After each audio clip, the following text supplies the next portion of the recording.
Thanks for tuning in to the HR Uprising podcast. I'm your host, Lucinda Carney. The HR Uprising is focused on helping forward-thinking people professionals deliver real lasting value in their organisations. I'm a chartered psychologist, speaker and trainer, and recently authored the best-selling business book, How to Be a Change Superhero. My day job is founder and CEO of software and training business Actus.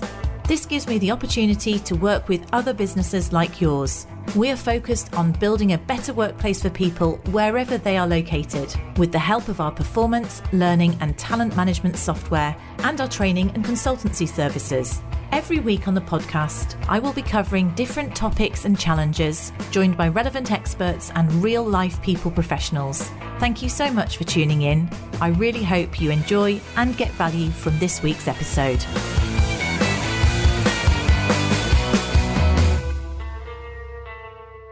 Hi everybody, just a quick message to say, if you're interested in working with me on the topic of change, I've just agreed dates kicking off the 30th of September 2021 for our next cohort of Change Superheroes.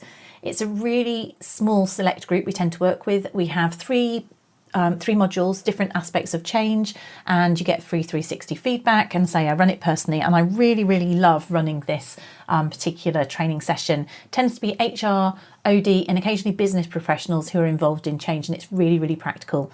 So if you're looking for some self-development on the topic of change, then why not take a look at our website and do get in touch if you'd like to know more about that. Hello and welcome to this week's HR Uprising podcast, and I'm delighted to have a repeat guest here by popular demand. I've got Vicky Roberts from Vista Employer Services, and Vicky is an employment lawyer, and you might remember we did a podcast a few months ago, and there's so much going on at the moment where things are changing in the changing workplace that we felt it would be really, really helpful to get together and talk a bit about how to manage hybrid working from a legal point of view. Vicky, you're saying that you're getting different kind of queries. Welcome. Do you want to introduce yourself again and then perhaps tell us what you're hearing in this area? What's the impact? Yes, hello Lucinda. Yeah, and hello everybody who's listening in. Yes, you're absolutely right. Vista is an organisation that supports employers, and we're hearing a lot of discussions around the hybrid working environment. How do we go from the immediate term we needed to respond to government rules and guidance through to what's right for our organisation? And the discussion is centering around how do we implement flexible working at an individual level? Do we rely on the existing legal framework, the right to request flexible working, and deal with it on a case-by-case basis and all that's involved in that process? Or do we set a policy that allows us to kind of set a level of tone, if you like, or ethos that we're trying to create, and encourage managers to deal with things informally with their teams? And there are pros and cons to both. So I thought it might be worth airing some of those, so that if that's something that our listeners are exploring, they can kind of weigh those things up and see what's right for their organisation. I think that's really helpful, because I've seen that on a couple of forums recently, and actually one of the clients that I've talked about, certainly the larger public sector type clients, maybe getting some of that pushback, and they don't quite know how to handle it, because I think sometimes the larger organisations, it takes more to build a new policy, etc. I suppose there's also a third option, which is do nothing, right? Or as in kind of ignore it and just carry on and hope it works itself out. Maybe that's even worse, but there's probably some people I think that aren't even doing policies, and maybe, I don't know, the people there don't know about flexible working requests, and perhaps that's the angle for me to start with. As you know, I'm not, I think I'm much more of a lay person on this. I do remember there being some law about people being entitled to flexible working requests, but could you just explain what the legal position is for employers? Yeah, of course. And it is an important context for this. You're absolutely right. So employees with over 26 weeks service have a right to request flexible working. And employers are under an obligation to handle that request reasonably, as the legislation describes. And there's quite a lot of kind of more practical guidance that ACAS gives about what that really means. So whichever route an organisation chooses, yes, there is always that kind of expectation on them to allow that request to be made. It's also, I think, worth bearing in mind that the government is just about to announce some further consultation. There was a manifesto commitment that's been sort of repeated in various guises earlier this year about extending that flexible working request right. Now, it's been described as providing flexible working by default, but actually what that really means, remains to be seen. The CIPD, for example, is lobbying for the right to request for everybody, so from day one of employment. So it's not quite that by default as it sounds. And speaking entirely personally, I don't see how a government can make provision for flexible working by default in a way. It's got to be triggered by the employee in some way, because at the bottom of it all is a contract of employment that specifies hours of work, where you work, those sorts of things. Employees need that certainty. So that by default, I wonder whether it's going to be something about perhaps placing a higher burden on employers to justify refusals than currently stands, and also perhaps giving the employees the right to request from day one as per the CIPD's lobbying position. So yeah, all of that needs to be borne in mind. So is that a COVID thing, or were they going to do that anyway? Well, it was pre-COVID actually, because it was a manifesto commitment from 2019. So it was just pre-COVID, interestingly. And would you expect that to make any massive difference to, how quickly would that come in if they're consulting? That it's not going to make a difference for people who are dealing over the next 12 months with flexible working requests, is it? Unlikely, because it didn't appear, for example, in the employment bill that was announced in this Queen's speech. So if consultation is only just being announced and it's not even out yet, it will be a while. No two ways about it. Is it applicable to every business of every size and every? Yes. But interestingly, the right to request at the moment only applies to employees. So for those that have different types of working models and the staff that aren't employees, then the right to request doesn't apply to them at the moment as it stands. So the thing is, though, the right to request, again, being simplistic, is kind of whatever if there's no onus on the employee to grant it. So how many of them, I guess there's things that they have to do to demonstrate, or how rigorous is it if they say, no, actually it doesn't suit us? It's a good question. So the standard is not that high on an employer, actually. The requirement is very much around the process that's followed. If you are going to refuse a request, looking at this negatively for a moment, then there are 8 statutory grounds that as an employer you have to get your refusal within, but they are defined quite broadly. And the standard of proof in terms of the kind of rigour that a tribunal will apply to that decision making is not that high. They will look to make sure that the decisions are made on the correct facts of the case, for example, and they will make sure that as an employer you've got your reason within one of those 8 statutory grounds. But they don't necessarily kind of test the commercial credibility, for example, of the decision making much beyond that. There are 1 or 2 traps for the unwary here, of course, which are if the reason for the request relates to somebody's ill health and that is a disability, then that obviously brings in the duty to make a reasonable adjustment, and the standard is higher there. And also there is that risk of indirect discrimination ground on the basis of, say, gender, if the reason for the request is some kind of childcare responsibilities, for example. So there are other parts of the legal framework that engage here that we need to think about, but flexible working requests per se, the standard is reasonably low in terms of the employer fulfilling the legal requirements. Because it's quite interesting there, isn't it? So the whole childcare thing, that's been that's perhaps almost a separate one to look at in its own right, because I think that's a bit of a minefield for people in terms of what you can and can't do, and just because of the fact that there were months where people had to suck it up, I guess, in terms of employers and employees having children at home, which wouldn't normally be acceptable.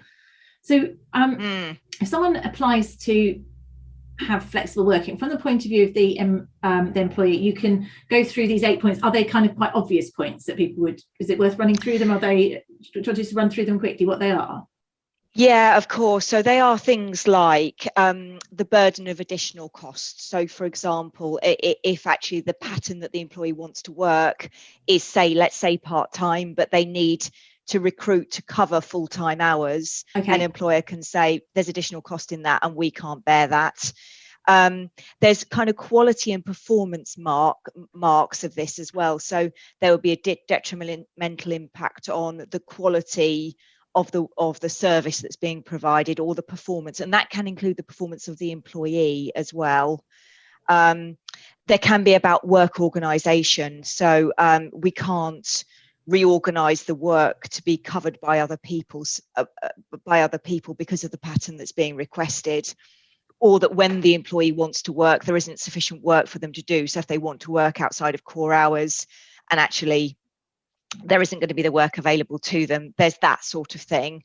One that often comes up in the context of job share, if actually the job is a full-time equivalent role, then in that situation, the flexible working that's requested means that the employer doesn't think the other part of that role can be recruited to. Nobody's going to apply to work here 1 day a week, for example. Then that can be a reason. And there's also rules around reasons around structural changes. So we're planning a broader restructure, that sort of thing. But they're all well sort of set out in both the Actus guidance and the legislation in terms of the reasons for refusal, with some good examples actually in the Actus guide as well. I mean, I can see that, right? It's those flexible, but the whole mentality of those flexible requests is about people asking to work flexibly in terms of hours and working week, isn't it? It's not saying, so I'm thinking, if I say I want to work flexibly, and that means I want to work 2 days in the office and 3 days at home, so I'm not asking to work, so it's purely location, and I've got a history of being productive over the last 15 months. Doesn't that make it harder for the, but it makes it different? Those rules are written for people who are asking to work different hours, aren't they, to what they're contracted, as opposed to location? Yes, exactly right. And I don't think it's impossible to be able to answer that, but you're absolutely right. It's harder. And certainly from an employee's mindset perspective, look, I've been entirely productive. Nobody's criticised my performance. Why on earth can't I continue to work from home? But I think that if the organisation generally is shifting to going back into the workplace, and therefore that person is going to be the exception rather than the norm, that shifts the parameters in which you consider, and that's where you've got your detrimental impact on quality or performance. Really are the two reasons that will come in here. But you can see what I mean about the kind of atmosphere that all of this is created, can't you, in terms of if it is just people wanting to work from home part of the time, it isn't necessarily about that more sort of structural change to the working pattern or whatever. Do we really need to go down that flexible working route, or could we do it more informally and encourage managers to have the conversations and deal with it locally? There are barriers, no doubt to that, in terms of doing that, and anything that does, impact on hours worked, or how somebody is pay or holidays or benefits is calculated, then that's probably better dealt with more formally, so that we get that clarity. But actually things that are just about the location of work, for example, is that something that could be dealt with informally, is the debate that's going on at the moment that I've seen. Oh, nice. That's just from that conversation we just had there. So I'm thinking I'm somebody now who wants to work more from home than in the office, for argument's sake. My employer wants people to go back into the office on the whole. At the moment, if they were to say, no, you can't do it based on productivity or performance, they wouldn't have any evidence to back that up. Plus, it would really cheese me off as the employee. So there's, and so you kind of, it's a bit blunt at all in a sort of grey environment. So again, your point is about, it's a bit too heavy-handed. Maybe it's better just to let things evolve a bit. Of course, the risk is then lots of people work remotely and the employer doesn't get to bring everybody back in, whether the question there is whether they perform or not. But it's hard to turn around and say, no, suddenly you're not performing because we've made everybody else come in, and therefore now no, you're not. It's so grey. The area is quite grey there now, isn't it? Yeah, yes, it is. And of course, when you're kind of giving reasons like this, you're probably not going to be able to just look backwards in terms of saying, well, actually look at that past performance. You're saying, look at the performance in the context of the rest of the team that's going to be working in the office, and the need for collaboration and the need to, cross-fertilize in terms of ideas and that sort of thing. Yes, we coped, we managed, and no, your performance wasn't underperforming at that time, but now we're moving back into the office, then we want to kind of make sure that we've got more of that going on. That's how you're going to have to position, I suspect, that going forward. Yeah. At risk of demotivating some people who, I think there's a real talent risk here for employers in some of these cases.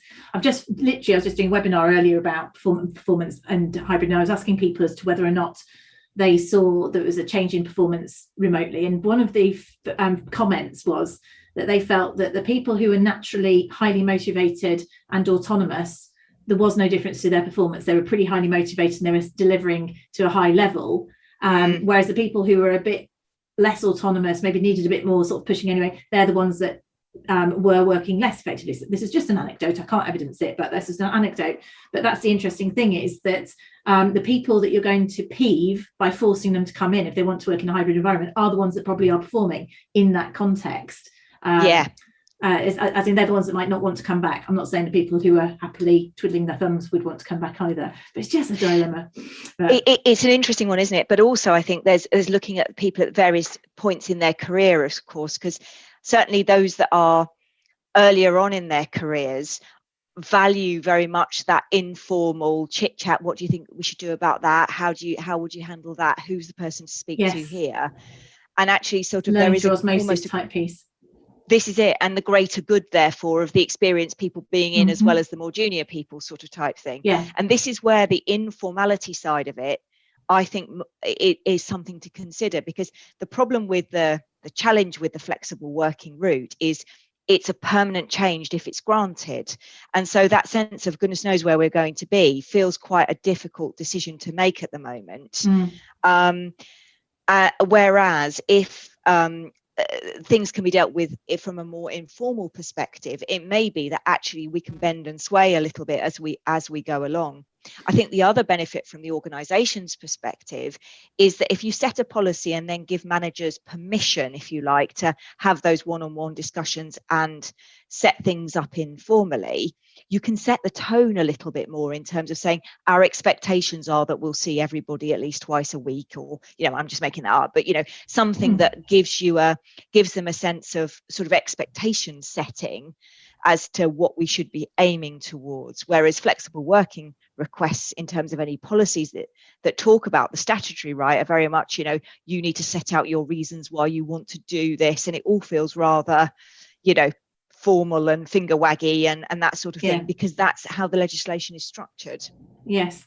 And then you've got to go to a tribunal. It's all painful as well. So sort of, it's not collaborative in terms of let's make something work. And actually, over the last 15 months, employers and employees have had to be collaborative to make the best of things. There's something there as well. You could feel quite peeved when everyone's been flexible, haven't they, to try and make the best of a difficult situation. So I don't think it's a good time for organisations to put their foot down necessarily. So your point there is basically you're handling it informally, yet you're saying set a policy. And in my head, I think policies are quite formal. So is that, do you want to explain that and what you mean by that? Or you're saying have a policy, and some of the businesses we've been working with had sort of behaviours. So clarity around behaviours, your point there about what do we mean by being visible or attendance in the office. So they're more of a sort of a behavioural charter, but they have got some policy things. So can you explain to me what you mean by the difference? Yes, and maybe policy is the wrong language actually on my part. It's almost, as you say, a statement of principle which says we are as an organisation supportive of hybrid working within these parameters. Speak to your manager and agree something that works for you and your team, type thing. So it sort of is that permission, if you like, for both employees and managers to have a good quality conversation and come up with something that works for them.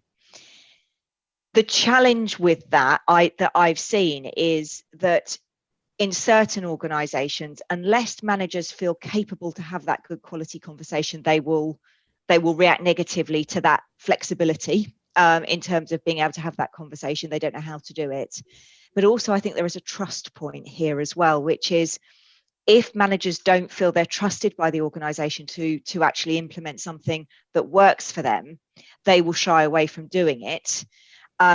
Also, employees need to feel trust with their manager that they won't sort of pull the rug as they see it once something has been arranged, because your kind of parameters will sort of set this is an informal arrangement, it isn't a change to your terms and conditions, it's a working arrangement and we'll keep it under review. Sometimes employees struggle with that level of trust, if you like, within the organisation that they will that what they agree will be stuck to. And that's when you start to see people wanting to make flexible working requests in order to be able to get the certainty that they feel they need. And I can also imagine what would happen there is if you do disseminate it down to manager level, there is a risk of inconsistency. So let's say my manager really trusts me and is open to it and your manager isn't, we're then not being treated the same, and that will give a sense of dissatisfaction. So does it mean therefore that it's better to have this statement of intent or even define what the expectations are, even though it's not a policy, whatever our word is, at an organisational level, so that there is a sort of clarity and expectation across the piece, and then it's about how people apply it? Yeah, I think so. So sort of almost like this is our minimum expectation. So we wouldn't be expecting anybody who would be working permanently from home. And therefore that we would expect people to be in perhaps 2 days a week as a minimum, but actually how you arrange that with your manager is up to you, sort of type thing. So there are some parameters around it, is what I've seen where flexible working kind of is being dealt with informally, in that more, here's our kind of statement of principle or policy that we're going to take around it. But as I say, then the devil then becomes into the detail, doesn't it, in terms of the capability of that manager to have that good quality conversation with their team member. I mean, that's all trainable, but that in itself is an exercise, of course. And that's always been something that's difficult for people to have. But again, at least if you have defined some high level expectations or parameters, there is a benchmark of expectation, which of course you haven't really had over the last 15 months because it's been survive or do the best we can given the circumstances. So that's that's where I think having that kind of clarity is there. Is there a point where where this leaks into policies as well, though? It also becomes quite confusing with things like if you're expecting people to come into the office, the contracts and paying for travel and the whole sort of switch of power in terms of whereas people initially go, oh wow, I've saved myself £4,000 on train fares, suddenly spend 30 quid on a train fare, they then want to get charged back. The whole, it's all about where you've got to, isn't it, your expectations or sort of what the status quo is. That's right, and that's the key difference, isn't it? Because of course if we're doing this informally, we're not changing the workplace location, we are saying that we are giving you permission, if you like, to not work from the location that's specified in your contract, if you look at it in purely kind of legal terms. Right. Yeah. So that does have a different impact, but all of that does need to be explained, as might be the need to be able to say, look, if operational needs arise, we can give you on short notice to come back in. And again, that kind of level of ability to make the change at organizational level is going to influence certain employees' feelings around, am I happy to work within that environment, or am I just going to rely on my statutory right, which is to request a permanent change to the contract, which takes us back to the flexible working route. What I think we need to avoid if we're going down this more informal route is get to a point of a bit of eye rolling. Oh, for goodness sake, they've put their flexible working request in, because you're then considering that flexible working request from entrenched positions, which is never going to give you the best platform for making kind of good collaborative decisions about that request.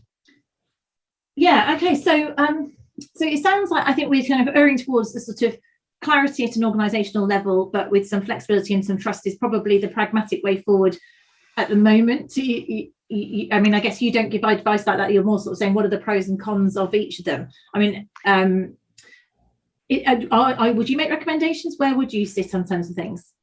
I think it's difficult to do it in the abstract because I think you would want to work through, okay, so what's the environment like? What are the challenges in terms of allowing these things, what's our manager capability in terms of being able to have these good quality conversations, that sort of thing. But hopefully what these sort of pros and cons that we've just run through will give a bit of sort of almost like a checklist of things to consider as to which way perhaps HR might recommend. Do we go down a route of saying, look, we'll manage any requests through a flexible working route, or let's set some policy and some parameters around it and encourage managers to deal with it more informally, bearing in mind that there is always the flexible working underpin.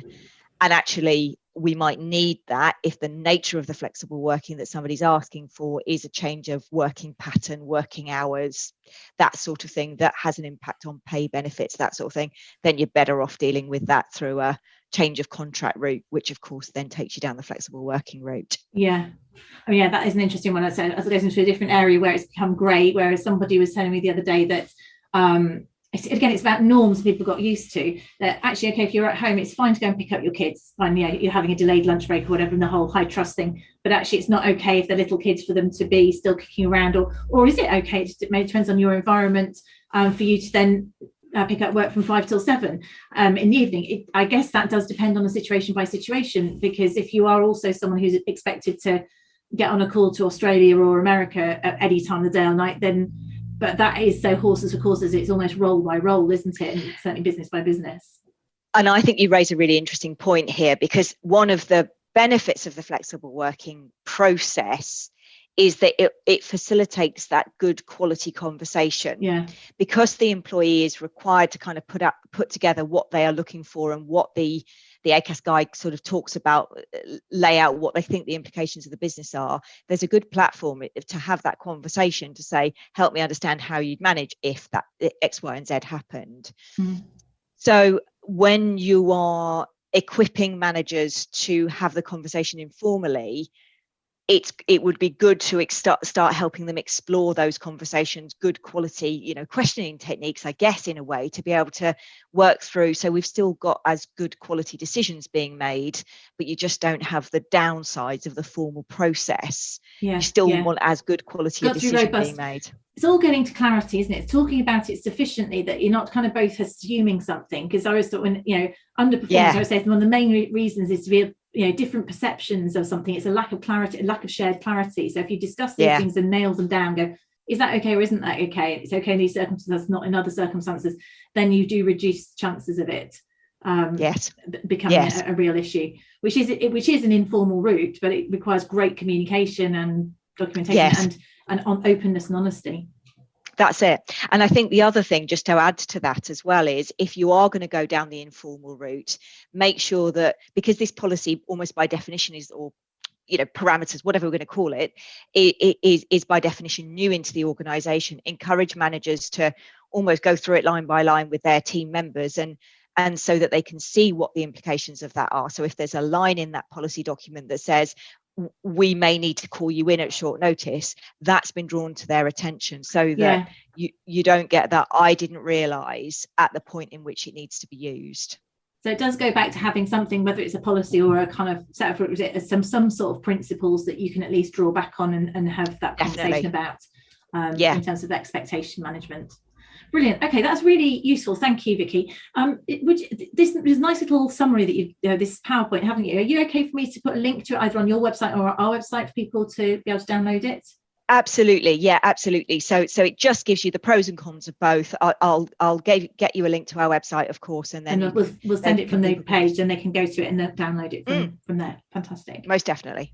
Great. Thank you so much for joining, Vicky. And in terms of if they want to get hold of you personally or professionally, what's the best route for people to get hold of you? My email address is vroberts@vista-online.co.uk. We'll make sure that that's available. There's also our general contact details and our website address at the bottom of this sort of pros and cons document. So drop us a line anytime. We'll put them all on the show pages as usual. Lovely. Thanks so much for joining, Vicky.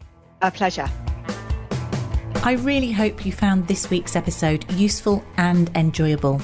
If you did, perhaps you could recommend us to a friend or colleague, or give us a review on your platform of choice. It really helps new listeners to find us. Now, you can access links to any of the information mentioned in this show via the website www.hruprising.com. Further free resources are also available at www.actus.co.uk. There you can also find out more about our software and training solutions. Finally, why not join our LinkedIn group, the HR Uprising, to share ideas and collaborate with other like-minded people professionals. Thank you for listening to the HR Uprising podcast.